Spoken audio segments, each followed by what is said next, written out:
दारू पी के नगा घूमता था, नगा एकदम जिंदाबाद। मतलब एक दिन तो दरबार में नंगा आ गया था, को रात को दारू पी के नंगा सोया था, सुबह सुबह लोग मिलने के लिए आए, तो कहा साहब दरबार में लोग मिलने के लिए आए हैं, तो उसने कहा चलो, तो आ गया वैसे के वैसे। अब आगे सिंहासन पर बैठ गया, सामने जनता बैठी है बेचारी।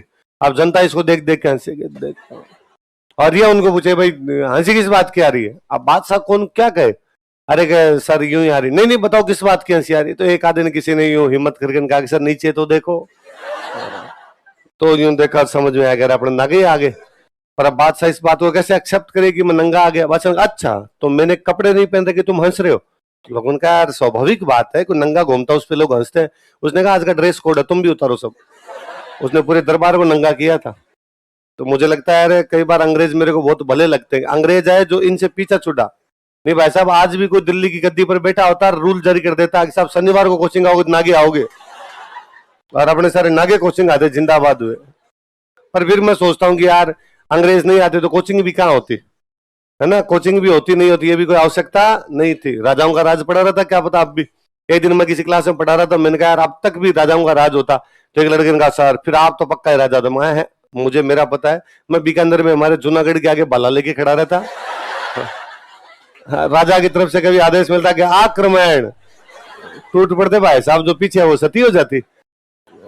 यही है और तो क्या होता। तो, तो, तो आप राजी हो या कीजिए, अंग्रेजों को थैंक यू बोला कीजिए कि अंग्रेज आए तो अपने राजाओं का राज क्या हो गया। वरना मोहम्मद शाह रंगीला टाइप की होती दिक्कत हो जाती ना भाई साहब। तो मैंने एक दिन कहा कि भाई कितना भी राजतंत्र अच्छा हो लेकिन लोकतंत्र से कभी भी अच्छा नहीं होता। लोकतंत्र ने बहुत कुछ दिया है हमें, लोकतंत्र है इसलिए आज हम खिलखिला के हंस रहे हैं। ऐसा मैंने कई बातें कही। तो एक स्टूडेंट खड़े और उन्होंने कहा सर ऐसा कोई राजतंत्र भी बुरा नहीं था, और आप ये राजतंत्र की एकदम बुराई कर रहे हो और लोकतंत्र की अच्छी बात बता रहे हो। तो मैंने कहा सॉरी यार मैं थोड़ा एक्सट्रीम बोल गया, और मैंने कह दिया भाई राजतंत्र कितना भी अच्छा हो जाए तो भी लोकतंत्र से तो बुरा ही होता है। मैं इस बात को थोड़ा यार ठीक कर देता हूँ, मैं कह देता हूँ भाई राजतंत्र भी कभी अच्छा होता है, लोकतंत्र भी कभी कभी थोड़ा बुरा होता है, पर फिर भी लोकतंत्र हमेशा राजतंत्र की अपेक्षा क्या होता है, थोड़ा अच्छा होता है। पर यार लोकतंत्र ना एक सबसे बड़ी ताकत देता है, वो बोलने की शक्ति देता है। और मैं को अभी मैंने ये कहा कि राजतंत्र बुरा होता है लोकतंत्र अच्छा होता है, तू हाथों हाथ खड़ा हो गया, और हाथों हाथ खड़ा होकर तूने कहा कि नहीं सर आप गलत बोल रहे हो। मगर ये राजतंत्र होता ना, मैं जीभ काट लेता तेरी। ये जो तू बोल के जो खड़ा होके बोला था ना मेरे खिलाफ, ये ताकत कौन देता है, लोकतंत्र देता है। तो दिल्ली का बादशाह कौन था। अब जब बादशाह ऐसे होंगे तो कौन टैक्स देगा इनको। तो औरंगजेब के मरने के बाद दिल्ली के आसपास के इलाकों के टैक्स आने बंद हो गए थे, तो अपने भरतपुर वालों ने टैक्स देना बंद कर दिया। किसने, भरतपुर वालों तो औरंगजेब के टाइम में देना बंद कर दिया था। पर औरंगजेब के टाइम में फिर भी औरंगजेब ने जबरदस्ती कर कुरा के कोशिश करने की कोशिश की थी, लेकिन अब तो उनको कोई टैक्स नहीं मिल रहा।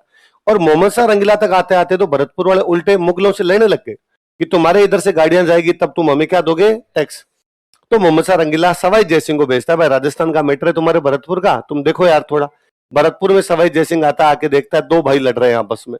एक भाई का नाम है मोहकम सिंह, क्या नाम है, क्या नाम था भाई का, मोहकम, ये राजा बना हुआ है, और इसका छोटा भाई राजा बनना चाहता है, उसका नाम है बदन सिंह। क्या नाम है, सवाई जयसिंह को लगा ठीक है यार भाइयों भाइयों में फूट है।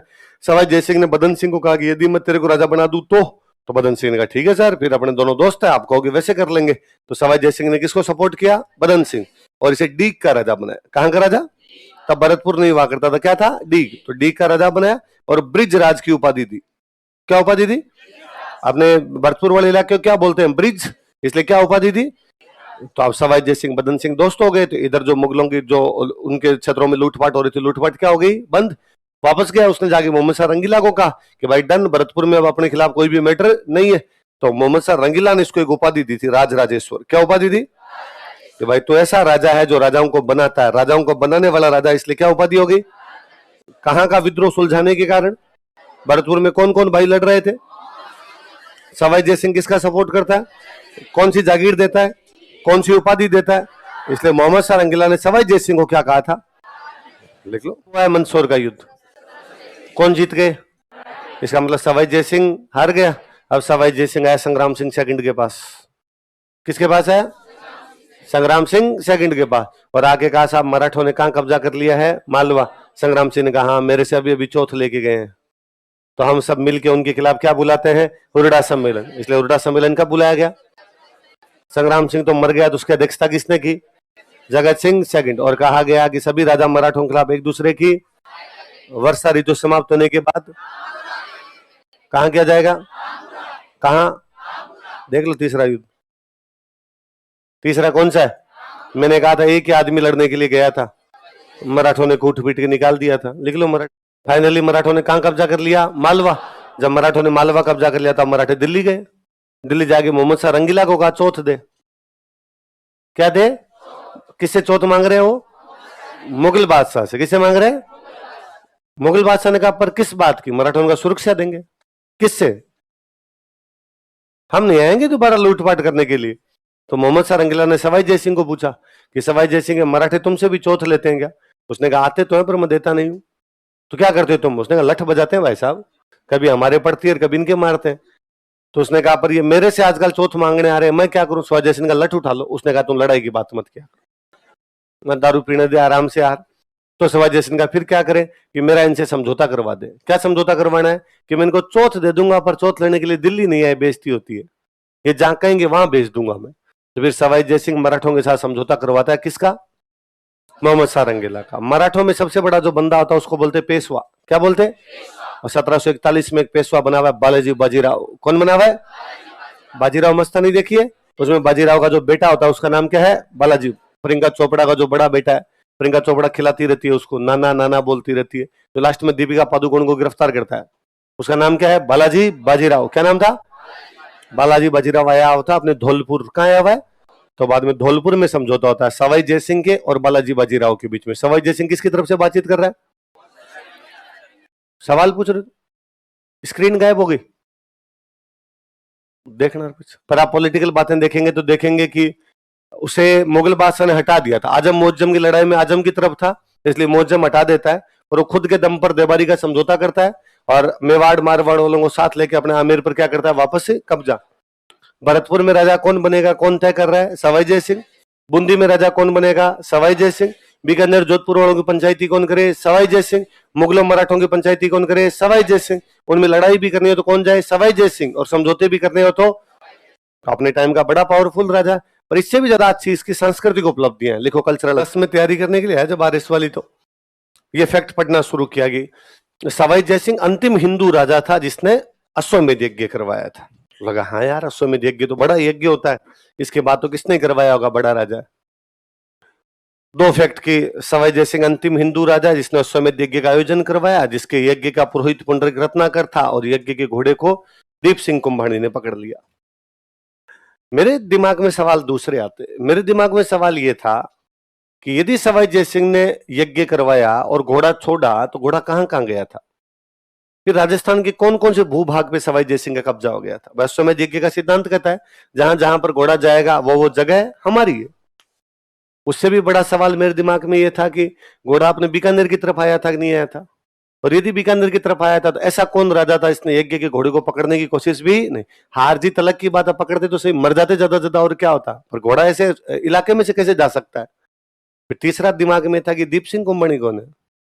ये कहां का राजा है? कौन था जिसने इस प्रकार घोड़ा पकड़ लिया? पर इन सवालों के कोई जवाब नहीं। मैंने किसी सीनियर से पूछा तो उसने कहा तू पंचायती मत किया अगर याद कर ले, क्वेश्चन ये आएगा कि यज्ञ का आयोजन किसने करवाया? सवाई जय सिंह। पुरोहित जी कौन थे? पुंडरीक रत्नाकर। घोड़ा किसने पकड़ा? दीप सिंह कुंभणी। खत्म कर, चिल मार, आगे बढ़ यार, क्यों इसमें पीछे पड़ा है? पर कई बार कोई दिमाग टक टक टक पटक करने लगती है दिमाग में चीज, तो वो निकलती नहीं, पर कोई जवाब नहीं, तो अपने भूल भाल गए। वो प्री हो गया, मेंस हो गया। थोड़े शांति काल का सा समय चल रहा था, मेरे को नोवेल पढ़ने का शौक, तो मैं उन दिनों में राजस्थानी की नॉवेल्स पढ़ूं। एक दिन एक राजस्थानी किताब पढ़ रहा था और उस किताब में एक कहानी आई, अश्वमेध्रो स्वांग। अश्वमेध्रो स्वांग का मतलब होता है नाटक। स्वांग का मतलब क्या होता है? अश्वमेध का नाटक। नीचे नाम दिखा सवाई जय सिंह। अच्छा, मगर यज्ञ नहीं किया, क्या किया यज्ञ का? फिर उसको पढ़ा तो पता चला यज्ञ तो हुआ, जैसे यज्ञ होना चाहिए वैसे हुआ। भारत के बड़े बड़े ब्राह्मण बुला के सवाई जय सिंह ने यज्ञ करवाया। यज्ञ के अंत में घोड़ा छोड़ते हैं। जब घोड़ा छोड़ने की बारी आई तब मंत्री और संतरियों ने आगे समझाया कि घोड़ा छोड़ मत देना। उन्हें क्यों? कहा ये मेवाड़ वाले मालपुरा आके बैठे हैं, मेवाड़ वालों की मालपुरा से बाउंड्री शुरू हो जाती, मालपुरा प्रताप ने जीत लिया था, उसके बाद यहां से मेवाड़ शुरू हो जाता, और वो दांत किटकिटा रहे हैं कि घोड़े को इधर आने दो, हम बताते हैं। सवाई जयसिंह की मेवाड़ वालों की समय बन नहीं रही थी। कारण यह था कि देबारी समझौते में सवाई जयसिंह कह के आया था कि मैं चंद्र कंवर के बेटे को अगला राजा बनाऊंगा। अब वो मना कर रहा था। अब कह रहा था चंद्र कंवर के बेटे को नहीं बनाऊंगा, सूरज कंवर वाले को बनाऊंगा। अगले के चांद थी तो सूरज भी तो थी। एक रानी चंद्र कंवर है तो एक रानी कौन है? कई चांद सूरज थी अगले के, दूसरे का सूरज कंवर वाले को बनाएंगे। क्यों बनाए चांद कंवर वाले को? इधर कहा कि इधर अभय सिंह जो है वो सांबर की झील के पास आके बैठा है। अभय सिंह जोधपुर का राजा, सांबर के बाद में जोधपुर शुरू हो जाता। अभय सिंह नाराज चल रहा है क्योंकि वो सहायता कर रहा है गंगवाने के युद्ध में, किसकी? बीकानेर वालों की। तो कहा इधर अभय सिंह बैठा है मारवाड़ का, उधर जगत सिंह सेकंड बैठा है मेवाड़ का, और यदि घोड़ा इधर चला गया ना, ये पकड़ के युद्ध करेंगे, और कल को यदि दोनों एक हो गए तो जयपुर पे कब्जा कर लेंगे। तो सवाई जयसिंह का तो क्या किया जाए, घोड़ा तो छोड़ना ही होता है। तो किसी मंत्री जी ने सलाह दी कि जयपुर के गेट करो बंद, घोड़ा छोड़ दो। तो जयपुर का गेट बंद किया गया और घोड़ा छोड़ दिया गया। अब बेचारा घोड़ा चल रहा है, पीछे सवाई जयसिंह हाथी पे बैठ के चल रहा है, पीछे सेना चल रही है, और घोषणा हो रही है जो कोई घोड़े को पकड़ लेगा उसको नेस्तनाबूद कर दिया जाएगा। यज्ञ के घोड़े को कोई हाथ न गाले, जहां जहां से घोड़ा जाएगा वो जमीन राजा की होगी। तो राजा की है कहां से होगी? अब घोड़ा बापड़ा अजमेरी गेट आया, गेट बंद तो मुड़ गया। संगनेरी गेट, घाट गेट, चांदपोल, सूरजपोल, जोरावर सिंह गेट, किशनपोल, अंदर अंदर अंदर अंदर घोड़ा घूमे। तो वो जो सैनिक पीछे चल रहे थे कछवाहा ही थे, राजा का ही वंश के ज्यादातर सैनिक होते। उनमें एक सैनिक है, उसका नाम है दीप सिंह कुंभाणी। क्या नाम है? इस कुंभाणी परिवार के 25 लोग फौज के अंदर थे। उस दीप सिंह से बेचारी से रहा नहीं गया, और उसको लगा कि यार कछवाहे भगवान राम के बेटे कुश के वंशज है। और ऐसा कहा जाता है कि राम जी ने जब यज्ञ करवाया था, यज्ञ का घोड़ा छोड़ा था, तो उस घोड़े को लव कुश ने पकड़ा था। और लव कुश ने क्या लड़ाई लड़ी थी कि लक्ष्मण, भरत, शत्रुघ्न, हनुमान जी जीते गए थे, सबको भगाया था उन्होंने, ढंग से हराया था। और उसने राम जी को हराते वो तो माँ सीता बीच में आ गए, तो माँ सीता ने कहा अरे क्या करे तुम्हारे पापा? उनका पापा है क्या? आपने आगे बता दिया, वरना पकड़ लेते हम पापा को अभी। तो एक तो वो यार लव कुश थे जिन्होंने यज्ञ का घोड़ा पकड़ा। एक ये कुश का वंश रघुवंश तिलक राजा धीराज सवाई जयसिंह हाथी के ऊपर बैठ के अपने ही शहर के दरवाजे बंद करवा के कह रहा है जो कोई घोड़े को पकड़ लेगा उसके साथ ये किया जाएगा। कौन पकड़े इसके राज में? खुद के राज में घोड़ा कौन पकड़े? और उससे बेचारे से रहा नहीं गया। उसने अपने जो बाकी साथी थे, अपने जो घर वाले थे, उनसे आंखों आंखों में बात की। जैसे ही उसका घर आया, उसने घोड़े को पकड़ा, अपने घर में घुस गया। मंत्री और संतरियों को लगा कि यार ये घोड़े को पानी वानी पिलाने के लिए लेके जाता होगा, तो उन्होंने कहा अरे पानी पिलाने की कोई आवश्यकता नहीं है, एक बार थोड़ा और चलने दे। उसने मैं थप्पड़ मारूंगा, सुबह से लगे हो घोड़े को ले जाने के लिए, जो कोई घोड़े को पकड़ लेगा, जो कोई घोड़े को पकड़ लेगा तुम्हें पिला दूंगा मैं पानी। शर्म नहीं आती तुम्हें? घोड़े को जयपुर के अंदर घुमा के और कह रहे हो कि घोड़े को पकड़ लेगा उसके साथ ये कर देंगे। लो मैंने पकड़ लिया, करना है तो कुछ कर दो। लोगों ने जाके समझाया कि तू पकड़ क्यों रहा है, तो तेरा क्या लेता है? राजा कहीं घुमाए, भले गेट बंद करके घुमाए, भले गेट खोल के घुमाए। उसने कहा ना, यदि साहब किसी ने घोड़ा नहीं पकड़ा ना तो कल को राजा लिखवाएगा कि साहब मैंने घोड़ा छोड़ा था और घोड़े को पकड़ने के लिए धरती पर कोई पैदा भी, तो तू पकड़ के भी क्या कर लेगा? तूने घोड़ा पकड़ लिया, लेकिन अभी तो ये मार देंगे घोड़े को, तेरे को मार देंगे पकड़ के, और घोड़ा वापस उड़ा के लेके चले जाएंगे। उसने कहा नहीं, भले ही मार दे, मैं लड़ लूंगा, लेकिन मैं घोड़ा छोड़ूंगा नहीं। वो लड़ा, लड़ता हुआ मारा गया 25 परिवार, लेकिन उसने घोड़े को पकड़ लिया था। बंदा कौन था? लोगों ने कहा था कि तेरे को क्या मिल जाएगा, उसने कुछ मिले नहीं मिले, लेकिन एक दिन 3:57 पर मेरी 5 मिनट तक बातें की जाएगी कि यज्ञ का घोड़ा किसने पकड़ा था? देव सिंह कुंवर। तो आपको याद रहेगा। तो कभी कोई आपसे भी कहीं वो देखो लिखा हुआ, कोई आपसे पूछे कि अंतिम हिंदू सम्राट कौन था जिसने अश्वमेध यज्ञ का आयोजन करवाया, आप सवाई जयसिंह गणा पर मन ही मन मुस्कुराना कि हमें मालूम है जन्नत की हकीकत, दिल को खुश रखने के लिए ख्याल अच्छा है गालिब। क्या है? हमें भी मालूम है जन्नत की हकीकत। बोलो, हमें भी मालूम है जन्नत की, दिल को बहलाने के लिए ख्याल अच्छा है गालिब। बोलो, ये बारे कहता है हकीकत तो अपने को बता दो, फिर भी अपने राजी होते रहते हैं। तो बस वो की वो बात है। तो सवाई जयसिंह ने कौन सा यज्ञ करवाया? किसने किया? पुंडरीक रत्नाकर पंडित जी करेंगे, नाम बोलो। और घोड़ा किसने पकड़ा? बस ये एक ब्लंडर जरूर है सवाई जयसिंह का। इसके अलावा सवाई जयसिंह आगे जितने भी कार्य है लाजवाब है। मुझे लगता है सवाई जयसिंह जैसा कोई राजा राजस्थान में पैदा हुआ होगा जितने इतनी अच्छी कल्चरल एक्टिविटी को बढ़ावा दिया था। देखो स्थापत्य कला, आर्किटेक्चर, अच्छी बात है ना। इसलिए आज अपने देखते हैं कि आपको चलता आनिया बानिया भाई साहब साधु बन जाता है, फिर हम थोड़े दिनों में पढ़ लेते हैं भाई साहब पकड़े गए, कांड कर दिया बाबा जी ने, है ना। वरना आप जब सन्यास ही धारण कर लो, सन्यास बहुत बड़ी चीज है भाई। सन्यास का मतलब है आपको जीवन की तमाम सच्चाइयों से अवगत हो चुके हो, अब आपको कुछ भी जानना बाकी नहीं, अब आप परलोक की बातें, आत्मा, शरीर से बाहर की बातें, वो बातें करते हो। संन्यास धारण कर लिया, उसके बावजूद भी यदि आपके अंदर वो कंट्रोल समाप्त नहीं हुआ है, वो दूसरी चीजें अभी भी आपके दिमाग के अंदर आती है, इसका मतलब आप सन्यासी तो नहीं हो। तो आप सन्यास के अंदर एक आम आदमी गलत काम करता है ना, तो एक आम आदमी सजा पालेगा। एक सन्यासी गलत काम करता है ना, इसे समाज में गलत एग्जाम्पल सेट होते हैं। इसलिए वो बंदा चाहता है कि नहीं, सन्यासी वो जो समाज को लीड करता है, सन्यासी वह जो समाज को दिशा दिखाता है। आपका लीडर गलत काम नहीं करना चाहिए। आम आदमी तो गलत काम करते आए थे, गलत काम करेंगे, हम कम ज्यादा कर सकते हैं उनको, अंदर उनको सजा दे सकते हैं और कर सकते हैं। पर सन्यासी यदि ऐसी बात करेगा तो बाद में उसमें समाज में गलत एग्जाम्पल सेट होंगे, फिर लोग सन्यास पर विश्वास नहीं करेंगे। सन्यास हमारी बहुत ऊंची एक चीज है, इसलिए उसका विश्वास बनाए रखने के लिए यदि कोई गलत तरीके से चला गया तो वापस क्या बन जाओ, गृहस्थ बन जाओ, गृहस्थी की तरफ आ जाओ, कोई दिक्कत ही नहीं है। रहने खाने पीने की व्यवस्था मैं करता हूँ तुम्हारे लिए, कौन सा गांव बसाता हूँ। तो सवाई जय सिंह के सारे काम जोरदार है, पर सवाई जय सिंह लास्ट में फिर एक ब्लंडर कर गए। देबारी समझौता कहता है चंद्रकमर का बेटा राजा बनना चाहिए। चंद्रकमर का बेटा था माधो सिंह, कौन था? पर सवाई जय सिंह माधो सिंह को राजा नहीं बना के गया, अपने दूसरे बेटे को राजा बनाया गया, ईश्वरी सिंह। किसको बनाया गया? फिर ये भाई भाई लड़े आपस में, कौन कौन लिखो। सवाई जय सिंह बूंदी में किसको सपोर्ट कर रहा था? दलेल सिंह। तो ईश्वरी सिंह भी किसको सपोर्ट कर रहा? दलेल सिंह। पर अब ईश्वरी सिंह हार गया, तब कहा तुम दलेल सिंह को सपोर्ट करोगे नहीं।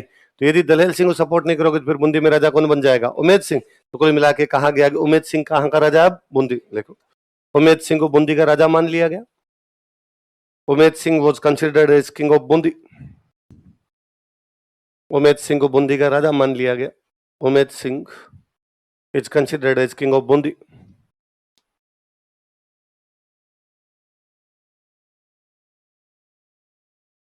Umed Singh is considered as king of Bundi. कहां का राजा कंसिडर किया जाता है उसको? मराठों ने ईश्वरी सिंह का रुपए दे। तो ईश्वरी सिंह का मैं किस बात के दूं? भैया की तरफ से लड़े थे, माधो सिंह ले लोगे, वो तो ले लिए, पर लड़े थे तेरे चक्कर में। तू नहीं लड़ता तो हम इतनी दूर से क्यों आते? युद्ध हर जाना दे, क्या दे हमें?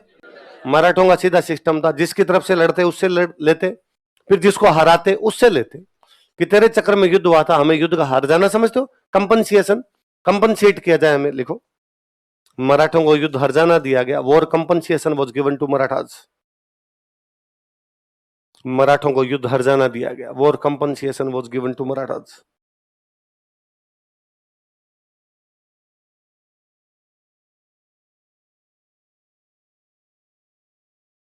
मराठों को क्या दिया गया?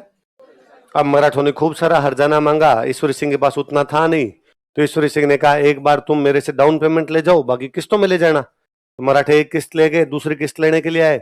ईश्वरी सिंह ने कहा भाई इस बार हमारे अकाल पड़ा हुआ है, मेरे पास है नहीं, थोड़े दिन बाद लेके जाना। मराठों ने कहा नहीं, हम जयपुर घेर के बैठे हैं, 3 दिन का टाइम है, राजी मत दे तो दे दे, वरना हम जयपुर को लूटेंगे। और ईश्वरी सिंह को लगा गया, अरे यार इन मराठों की थी औकात, मेरे पापा ने कभी इनको नाहरगढ़ के इधर नहीं क्रॉस करने दिया, मैंने खुद ने इनको राजमहल के युद्ध में भगा भगा के मारा है। एक युद्ध क्या हारे बगरू में, ये मेरे से युद्ध हरजाना लेने के लिए जयपुर के अंदर आके लूटपाट की धमकी दे रहे हैं। और उस बंदे को लगा कि ये दुनिया, ये महफिल अब काम की, सुसाइड कर लेता हो। लिखो, मराठों ने युद्ध हर जाने के लिए परेशान किया। Maratha tortured for war compensation. मराठों ने युद्ध हर जाने के लिए परेशान किया। Maratha tortured for war compensation. मराठों ने युद्ध हर जाने के लिए परेशान किया। Maratha tortured for war compensation. अतः ईश्वरी सिंह ने आत्महत्या कर ली। सो ईश्वरी सिंह कमिटेड सुसाइड। अतः ईश्वरी सिंह ने आत्महत्या कर ली।